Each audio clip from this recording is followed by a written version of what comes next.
하나님으로 인하여 감사하십니까? 이런 제목으로 말씀을 나눕니다.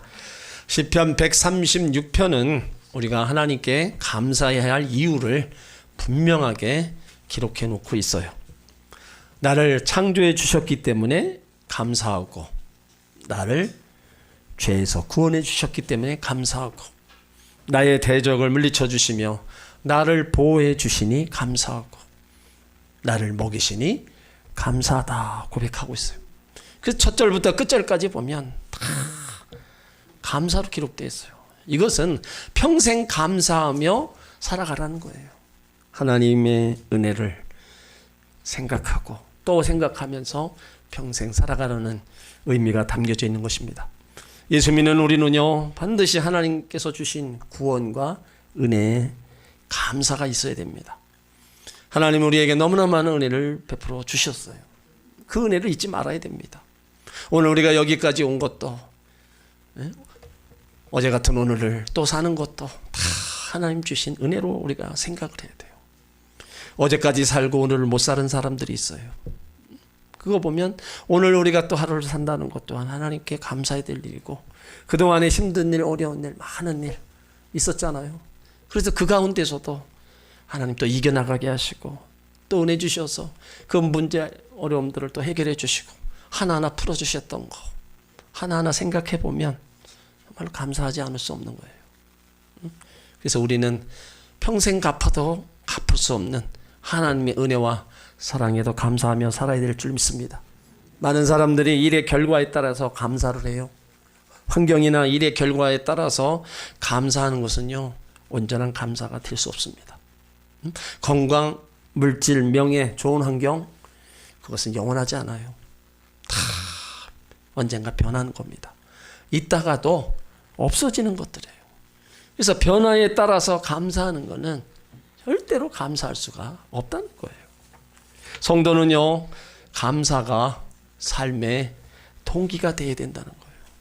있어서 감사한 것이 아니고 없는 중에도 감사하며 나갈 때 바로 감사가 또 감사거리가 생겨날 줄 믿습니다. 행복해서 감사한 게 아니고요, 감사해야 행복할 줄, 감사해서 행복할 줄 알아야 된다는 거예요. 그래서 성도에게 있어서 감사는 감정적으로 하는 게 아닙니다. 의지적으로 해야 된다는 거예요. 절대 감사를 해야 되는 겁니다. 하박국 3장 17절 18절에 보면 비록 무화과나무가 무성치 못하며 포도나무에게 열매가 없으며 감람나무에 소출이 없으며 밭에 식물이 없으며 우리의 양이 없으며 외양간에 소가 없을지라도 나는 여호와로 인하여 즐거워하며 나의 구원의 하나님으로 인하여 기뻐하리로다. 여기 하박국 선지자의 감사를 보면은요, 없어요. 무화과나무가 무성치 못하고 포도나무에 열매가 없고 감람나무 소출이 없고 밭에 식물이 없고 우리의 양이 없고 외양간에 소가 없어요. 그런데도 여호와로 인하여 즐거워하며 나의 구원의 하나님으로 인하여 기뻐하고 즐거워하고 있는 거, 감사하고 있다는 겁니다. 그러므로 하나님으로 인하여 기뻐하고 감사하는 신앙, 이것이 절대 신앙이고 영원한 감사 신앙입니다. 추수감사절을 처음 시작한 청도교들의 감사는요, 모든 것이 부족했잖아요. 고난 중에, 고통 중에 그 드린 감사, 이런 감사는 하나님으로 인해서 드린 절대 감사입니다. 주변 환경 여러 가지 일어난 사건들을 보면 도저히 감사할 수 없는 그런 상황, 그래도 자기들이 지금 거기에 있고 여기까지 인도하신 그 하나님으로 인해서 감사하고 있는 것을 볼 수 있어요. 청도교의 기도의 일부분입니다. 오 하나님, 우리에게 너무 많은 은혜를 주셨습니다. 한 가지 더 구하옵는 것은 우리가 은혜를 잊지 않는 은혜를 주옵소서. 우리가 그 은혜를 잊지 않는 은혜를 달라고 또 그들은 기도하고 있다는 겁니다. 감사는 고난 중에 드리는 거고 고통을 당해본 사람만이 감사를 드릴 수 있습니다. 추수감사절을 지키는 우리가 먼저 고백해야 될 것은요, 모든 것은 다 하나님의 은혜다. 이 고백이 우리 가운데 먼저 있어야 우리는 어떠한 환경에 있다 할지라도 절대 감사를 드릴 수 있는 겁니다. 내가 가진 것이 무엇이고 얼마나 할지라도 영혼육에 주신 모든 것, 이건 다 하나님의 은혜입니다. 그것을 알고 고백할 때 영원한 감사, 변함없는 감사를 드릴 수가 있는 겁니다. 특별히 코로나와 또 여러 가지 어려운 그런 상황 속에서 우리가 감사를 잃어버리기가 쉬워요.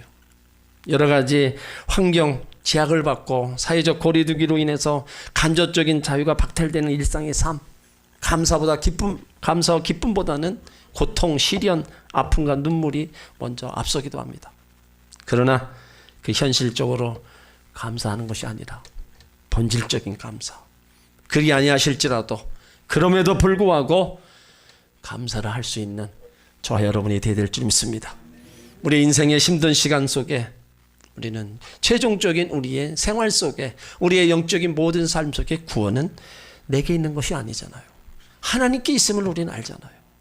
그러므로 하나님께 그 구원이 있음을 알고 그 하나님의 선하심, 인자하심, 그 구원의 은총에 늘 감사할 줄 아는 저와 여러분이 되어야 될 줄 믿습니다. 하나님으로 인한 절대 감사, 영원한 감사, 이 감사가 우리는 다시 한번 회복되고 또 이렇게 감사를 드릴 수 있는 주의 자녀들에게를 주의 이름으로 축원합니다. 또 우리는요, 평범한 일상에 대해서 우리가 감사해야 돼요. 평범한 일상. 여러분, 평범한 일상이 얼마나 중요한지 알아요? 하루하루의 삶, 그 삶으로 끝나지 않고 여기까지 왔다는 거. 그 평범한 일상 속에 우리가 하나님께로부터 받은 은혜와 복이라는 겁니다. 마태복음 6장 25절 이하에 보면은 예수님은 공중의 새를 보라, 너희 아버지께서 그것을 기르고 계신다. 들의 백합화가 어떻게 자라는지 생각해 봐라. 사람의 손길이 닿지 않아도 하나님께서 그들을 다 자라게 하신다. 근데 이렇게 하신 데는 이유가 있습니다. 공중의 새나 들의 백합화, 하나님이 먹이시고 또 자라게 하시는데 하물며 하나님께서 우리를 내버려 두시겠느냐 이거예요. 공중의 새도 먹이시는 하나님께서 우리에게 먹을 것을 필요에 따라 아시고 때를 따라 먹어서 얻게 하신다는 거예요. 들의 백합화, 친히 기르신 하나님께서 우리가 살아가면서 친히 필요한 모든 것들을 적절하게 공급해 주셔서 삶을 이어가게 하신다는 겁니다. 우리는 때때로 당연하게 생각하는 것들이 있어요. 여러분, 당연한 게 아닙니다. 하나님이 우리를 위해서 준비하시고 공급해 주신 은혜였기 때문에 그런 거예요. 하나님이 왜 우리 가운데 무엇을 먹을까 마실까 입을까 염려하지 말라고 왜 하셨어요? 그 말씀이 마태복음 6장 32절에 있어요. 너의 하늘 아버지께서 이 모든 것이 너에게 있어야 할 줄 아신다는 거예요. 하나님께서 우리가 살아가는데 필요한 건 무엇이든지 다 아신다. 아신다는 게 뭐예요? 우리의 필요를 다 공급해 주신다는 겁니다. 우리의 삶의 형편을 아시고 필요를 따라 공급해 주시기 때문에 우리가 살아갈 수 있다는 뜻이에요. 우리가 살아갈 수 있는 데 있어서, 살아가는 데 있어서 지금 소유하고 누리고 있는 모든 것, 하나님의 특별한 사랑, 은총으로 주신 거라는 것을 오늘 깨달으라는 겁니다. 만약 하나님께서 우리 삶에 필요한 것들을 공급해 주시지 않으셨다면 한순간도 살아갈 수 없습니다. 지금 당장 우리 코끝에 호흡이 멈추게 하시면 우리는 삶을 마감해야 돼요. 하나님이 내게 주셨던 것들을 거둬가시면 건강이든 물질이든 가정의 행복이든 지금까지 누려왔던 모든 것들은 다 내려놔야 됩니다. 하나님께서 우리 소유를 불어버리시면 아무리 많은 걸 쌓았다 할지라도 모든 것들은 다 한순간에 날아가 버리는 거예요. 지금까지 풍요롭지 못했지만 먹을 것, 입을 것, 마실 것 크게 걱정하지 않고 살아올 수 있었던 것은 모두가 다 하나님의 은혜입니다. 하나님께서 날마다 우리의 필요를 따라 공급해 주셨기 때문에 이렇게나마 살아올 수 있었어요. 이렇게 우리가 아무리 노력하고 힘써 일한다 할지라도 하나님께서 소유를 불어버리셨다면 우리 손에 주어진 것이 아무것도 없었다는 것을 학개 선지자를 통해서 하나님이 말씀하셨어요. 학개서 1장 9절에 보면 너희가 많은 것을 팔았으나 도리어 적었고 너희가 그것을 집으로 가져갔으나 내가 불어버렸느니라. 많은 것을 팔았다는 말은 우리가 수고하고 노력한 이상으로 많은 것을 얻게 되리라는 기대의 뜻이 아닙니다. 내가 농사 지은 만큼 수확을 바랬다는 거예요. 그러나 농사를 지어도 바라는 만큼 얻지 못했습니다. 20가마니 쌀을 얻기 위해 농사를 지었는데 추수해 보니까 10가마니밖에 거두지 못했어요. 50부대의 포도즙을 얻을 만큼 포도 농사를 지었는데 거두고 보니까 절반도 못 거뒀어요. 열심히 수고해서 농사를 지었는데 수고한 만큼 얻지 못했습니다. 왜 그랬느냐? 하나님께서 불어버리셨기 때문이라. 한재가 들게 해서 알이 제대로 열매 맺지 못하게 하셨고, 곡식을 마르게 하는 재앙과 깐부기 재앙과 우박으로 다 치셨다는 거예요. 하나님이 도와주시지 않았다는 거예요. 그러니까 그 열매들이 맺히지 않았다는 거예요. 그래서 성경은요, 수고한 대로 얻는다는 것은 하나님이 주신 복이라고 말씀하고 있어요. 시편 128편에 내가 내 손이 수고한 대로 먹을 것이라 내가 복되고 형통하리로다. 수고한 대로 먹는 것은요, 여러분, 하나님 주신 분복입니다. 내가 직장에서 한 달 열심히 일해서 월급 받는 것도 하나님 은혜예요. 내가 열심히 일해서 받는 것이기에 그게 당연한 거라고, 그게 뭐 하나님 은혜라고 생각하면 안 됩니다. 내가 맡겨진 일에 최선을 다하여 열심히 하는 것 당연하거니와 그렇게 해서 얻어진 것도 우리가 감사할 줄 알아야 된다는 겁니다. 우리가 수고한 대로 얻고 수고한 대로 먹을 수 있는 거 복되고 형통하다. 100만 원의 수입 올릴 만큼 수고했어요. 근데 200만 원에 번 것, 여러분, 복이 아니고 500만 원에 번 것도 형통이 아니라는 거예요.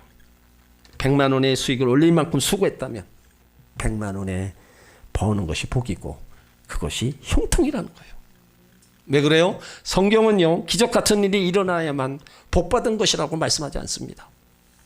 우리가 정상적으로 기대하고 누릴 수 있는 것을 누리고 사는 것을 복이라고 말씀하고 있어요. 예수 믿는다 해서 갑자기 떼돈 버는 게 아닙니다. 하나님이 내 수고한 대로 얻게 하신다는 거예요. 수고한 만큼 기대하고 그만큼 누리고 사는 것이 복이고 형통하라는 거예요. 그렇다면 우리는 무엇에 감사하며 살아가야 되는지를 분명히 알아야 됩니다. 우리 삶에 기적 같은 일이 일어나야만 감사할 수 있는 것이 아닙니다. 평범하게 살아가는 것, 우리 일상이 모두 감사거리라는 거예요. 응? 기적 같은 일만 일어나서 감사합니다, 그게 아니고 매일매일 하나님이 주신 은혜 속에서 평강의 삶을 살고 내가 수고하며 땀 흘린 것에 하나님 주신 분복의 열매를 얻고 살아가는 거, 이것이 성경이 말하는 복이 있고 형통이라는 거예요. 그렇게 또 감사하며 살아가라는 겁니다. 하나님께서 우리 가운데 범사에 감사하라, 이는 그리스도 예수 안에서 너희를 향하신 하나님 뜻이라고 그랬어요. 여기 범사에 감사라는 말씀은 모든 일에 감사라는 거고, 평범한 일상에 감사한 일들이 굉장히 많이 있다는 겁니다.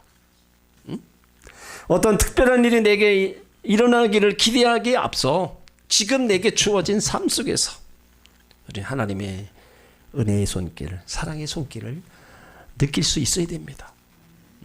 내 작은 삶에 함께 하시고 내 삶을 이끌어 주시는 하나님의 손길에 우리가 감사할 수 있어요. 그것이 바로 믿음으로 사는 사람의 모습입니다. 우리의 삶을 감사하는 마음으로 바라볼 줄 알아야 돼요. 그래야 우리 삶에 역사하신 하나님의 은혜를 풍성히 누리며 살 수 있는 겁니다. 내 삶에 주어지지 않는 것을 바라보면서 불평하는 사람은요, 결코 행복할 수 없습니다. 내가 기대한 대로 이루어지지 않기 때문에 낙심하는 사람 또한 아무리 좋은 것 주어진더라도 만족하지 못합니다. 현재 상황과 여건 형편에 감사할 줄 아는 신앙이 하나님께서 인정하시는 믿음의 사람이고 아름다운 믿음을 가진 주의 자녀인 것입니다. 우리가 왜 살아가면서 불평해요? 이해되지 않는 일을 겪기도 하고 마음에 들지 않는 상황을 맞이하기도 합니다. 그럴 때 우리 스스로가 불평에 사로잡히게 되면 유익될 게 하나도 없습니다. 불평스러운 상황 속에서도 우리가 바라봐야 될 거는 긍정적인 걸 바라봐야 되고 또 있는 것을 바라봐야 되고 좋은 면을 바라봐야 되는 거예요. 그러면서 감사의 조건을 우리가 찾아야 된다는 겁니다. 그래야 그 감사의 고백 속에 하나님은 구원의 역사를 이루어 가시고 하나님은 또 그 감사거리가 때로는 그 불평거리가 감사거리로 또 감사거리가 더 많이 일어나게끔 만들어 가시는 거예요. 예수님께서 마태복음 6장 25절에 목숨을 위하여 무엇을 먹을까 무엇을 마실까 몸을 위하여 무엇을 입을까 염려하지 말라. 목숨이 음식보다 중하지 아니하며 몸이 의복보다 중하지 아니하냐. 이 말씀은 무엇이 중요하고 소중한지를 알라는 겁니다. 그러니까 세상에서 무엇보다 소중한 게 우리 생명이잖아요. 우리 목숨보다 더 중요한 거 없습니다. 그런데 우리는 이 중요한 것, 이것보다도 별로 소중하지 않는 것에 더 신경을 쓰고 산다는 거예요. 생명도 하나님이 지켜주셔야 돼요. 공중에 새 들판의 백합화 다 하나님이 지켜주십니다. 심지어 오늘 있다가 내일 없어지는 그 들풀도 하나님이 그 생명을 다 할 때까지 지켜주셔요. 그렇다면 우리의 생명도 삶도 하나님이 지켜주셔야 됩니다. 우리에게 가장 중요한 생명을 지켜주신다면 사실 우리는 걱정하며 살 일이 거의 없어요. 그런데 우리는 별로 중요하지 않는 것에 더 많은 일에 신경을 쓰며 삽니다. 그러다 보니까 우리 마음에 불평이 생겨나는 거예요. 병으로 인해 언제 죽을지 모르는 사람에게 내가 오늘 무슨 옷을 입을까? 여러분 그것에 별로 신경 쓰지 않잖아요. 목숨이 경각에 달린 사람에게 오늘 소고기국을 먹을까 돼지고기를 먹을까 관심 없습니다. 응? 무엇을 먹느냐 무엇을 입느냐 것보다 더 중요한 건 목숨이기 때문에 우리가 사소한 것에 불평이 생겨나는 이유 무엇이 소중한지 잃어버리기 때문입니다. 정말 소중한 것이 무엇인지를 알고 그것을 간직하며 살아가는 사람, 평범하게 살아가는 모든 것이 하나님의 은혜임을 알고 감사하는 사람이라는 거예요. 그래서 세상은요 감사하는 자의 것이라는 그런 말이 있어요. 무엇을 가져서가 아닙니다. 감사하기 때문에 세상의 모든 것을 자기 것처럼 누리며 살 수 있게 되는 거예요. 감사의 고백 속에 살아가는 사람 자신의 삶에 부유하게 만드는 거예요. 종교 분야 노벨상이라고 불리는 템플런 상을 만든 미국의 존 템플런, 이 사람이 부의 비결에 이르는 비결 감사의 마음이라고 고백하고 있어요. 더 감사하고 덜 기대하는 방법을 매일 하나씩 찾아가는 습관을 가지면 누구나 가자 부자가 된다고 얘기하고 있어요. 그는 돈을 많이 벌었기 때문에 부자가 된 게 아닙니다. 그가 이렇게 얘기해요. 10억 달러를 가졌어도 감사하는 마음이 없으면 그는 가난한 사람이다. 가진 것이 적을지라도 자신이 가진 것에 감사할 줄 안다면 그 사람이 진정 부자다. 여러분 진정 부자는요 자기 손에 들려진 작은 것에도 깊이 감사를 아는 사람입니다. 남만큼 가져야 한다는 어리석은 생각에 빠지면 안 됩니다. 그건 그 사람에게 준 거고 나에게 준 하나님의 분깃이 있다는 거예요. 그래서 그것 작다 할지라도 그것에 감사할 줄 아는 사람이 돼야 된다는 거예요. 특별히 믿음의 사람은요 내 생명을 지켜주시고 나에게 필요한 것을 공급해 주시는 그 하나님을 바라보며 감사할 수 있다면요 그 사람은 세상을 다 가진 사람처럼 부자고 행복한 사람입니다. 우리의 평범한 삶, 그 속에 깃들어 있는 하나님의 은총과 손길을 느끼며 감사한다. 그 사람이 진정으로 믿음을 가진 사람입니다. 그래서 이런 말이 있어요. 성공하는 사람의 말의 반은 칭찬이고 행복하게 사는 사람의 말의 반은 감사다. 그러므로 우리는 수수감사절을 맞이하면서 잃어버렸던 감사를 우리는 다시 한번 회복해야 될 줄 믿습니다. 우리 생활 중에 비교의식은 마귀가 갖다 주는 가장 강력한 무기입니다. 마귀는 비교의식에 빠뜨려서 모든 그 감사가 사라지게 만들어요. 우리가 비교하면 안 되는 이유가 있어요. 상대가 나보다 나으면 내가 비참해집니다. 반대로 내가 상대보다 나으면 교만해지기 때문에 비교하면 안 돼요. 요즘 문제가 되는 게 상대적 빈곤입니다. 내가 가진 것보다 저 사람이 가진 게 더 크고 많다는 것 때문에 더 감사도 못하고 빈곤한 삶을 살아가고 있어요. 어느 성도님이 월세 살면서 정말로 새벽부터 밤까지 돈 벌어서 이제 집 한 채를 장만합니다. 여러분 집 산다는 게 얼마나 감사한 일이에요. 빚 안 내고 자기가 번 돈 가지고 집 장만했어요.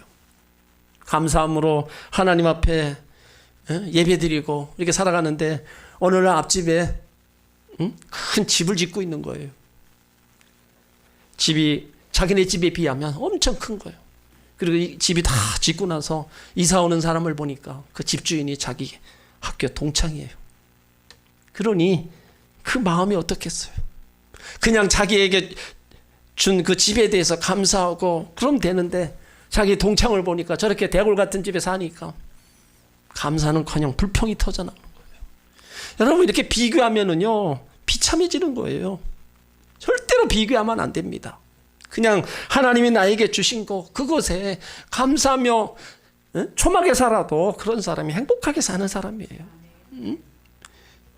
여러분이 진짜 행복하게 살고 싶으시죠? 그러면 평범한 일상에 숨겨진 하나님의 축복을 발견하고 감사하며 사시길 바랍니다. 믿음의 승리자가 되기를 원하시죠? 나의 평범한 일상에 섭리하시는 그 하나님의 손길을 바라보고 내 작은 삶에 역사하시는 그 하나님의 은혜에 감사하시길 바랍니다.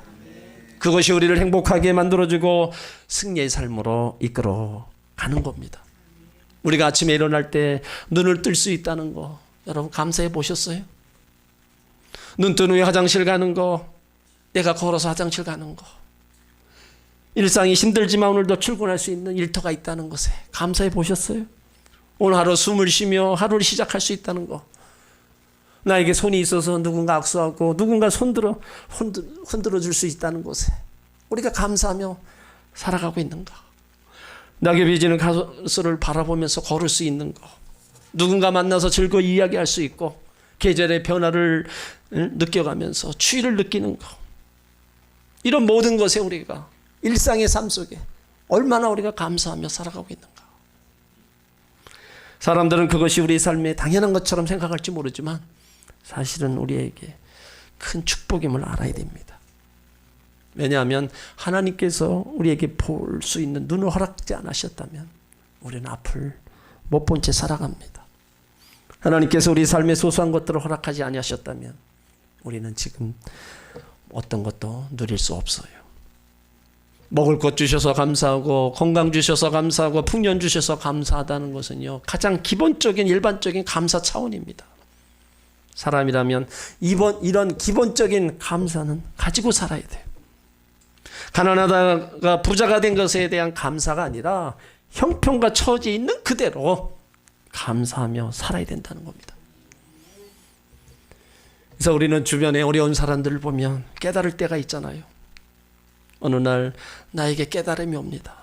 전에는 은혜인 줄 몰랐던 것이 깨닫고 보니 은혜고, 전에 복인 줄 몰랐던 것이 깨닫고 보니까 엄청난 복이라는 거예요.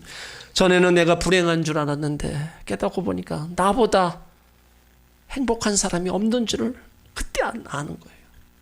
병원에 문병 가보니까 건강한 거 감사하고, 그 빈자들을 보면서 내가 가진 것에 감사하고, 고통을 당하는 사람을 보면서 그보다 나은 환경을 내가 그래도 가지고 있구나 바로 깨달으면서 감사하는 거예요.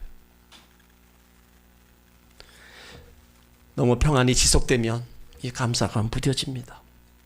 그러나 어려움을 당하면 지난 일에 얼마나 감사했는가를 깨닫게 돼요. 그래서 참 감사는 깨달음과 겸손에서 오는 바로 믿음입니다. 무엇을 감사하고 무엇을 생각하며 무엇을 기쁘게 하느냐에 따라서 그 사람의 신앙 기준이 가름되는 거예요. 감사를 깨달으며 누릴 수 있다는 것은 참으로 행복할 수 있지만 감사도 모르고 산다면 불행한 사람이랄 겁니다. 감사해야 불만을 갖지 않고 원망하는 마음이 생기지 않습니다. 그래서 사람은 세 가지만 있어도 감사하라는 거예요. 한 끼 양식만 있어도 감사하고, 오늘 건강하면 감사하고, 소망이 있으면 더 감사하라. 우리는 이 모든 것들을 지금 다 갖추고 있어요. 그러므로 우리가 평범한 일상에 대해서 감사하고 살아가야 되는 거예요. 따지고 보면 우리는요 불평하거나 원망할 권리가 없는 사람들입니다.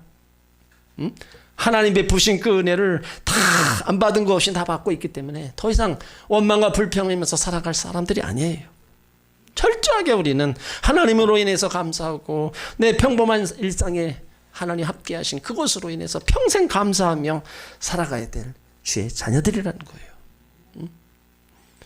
감사의 방해물이 불평이잖아요. 불평을 갖고 보면 세상 모든 것이 불평입니다. 하지만 감사를 갖고 보면 세상 모든 것이 감사한 거예요. 하나님 베풀어 주신 은혜, 그 감사를 생각하면서 이 마귀가 갖다 주는 불평과 불만을 다 쫓아버려야 됩니다. 감사하는 사람 마음이 넉넉하고요. 불평하면 마음이 빈궁한 사람이 됩니다. 그래서 하나님은 감사를 명령하신 거예요. 왜요? 복을 주시기 위해서라는 거죠. 우리의 믿음이 선하고 인자하신 하나님을 알아가고 믿고 신뢰하는 데까지 계속 자라가야 돼요. 그런데 선하시고 인자하신 하나님을 삶의 현장 속에서 경험하지 못하면 감사가 사라져 버리는 거예요. 그러므로 우리 하나님을 알고 하나님 베푸신 은혜를 알고 그렇다면 그 하나님으로 인해서 얻어지는 또 하나님으로 인해서 기대가 되는 모든 것에 우리는 평생 감사하며 살아가야 될 줄 믿습니다. 코로나 시대를 겪으면서 정말로 우리가 기쁨과 감사보다 걱정, 근심, 두려움이 앞서기도 합니다. 그럼에도 불구하고 하나님은 순간순간 나에게 선을 베풀어 주셨다는 것에 감사할 수만 있다면 장래에 일어날 모든 일에 풍성한 하나님의 은혜를 기대하는 믿음을 가질 수 있습니다. 여전히 우리는 힘들고 어렵지만은 그래도 구원의 그 원인이 나에게 있는 것이 아니라 하나님께 있음을 안다면 그 하나님의 선하심과 인자하신 구원에 우리가 베푸실 은혜를 안다면 우리는 그 하나님으로 인해서 끝까지 감사해야 될 줄 믿습니다. 그래서 오늘 시편 136편은요, 하나님은 신들의 신이시다, 창조주이시다, 우리의 구원자고 인도자이시다, 보호자고 공급자이시다. 그러므로 그 하나님 앞에 감사라. 추수감사들을 드리면서 하나님 베풀어 주신 구원의 은혜에 감사하시길 바랍니다. 지금까지 때를 따라 주신 은혜, 평범한 일상에 주신 은혜 더욱 감사하시길 바랍니다. 감사가 인생의 답입니다. 하나님으로 평생 감사하시길 주의 이름으로 축원합니다. 그럼에도 불구하고 그리 아니하실지라도 하나님으로 인하여 평생 감사하는 주의 자녀들에게 주의 이름으로 축원합니다.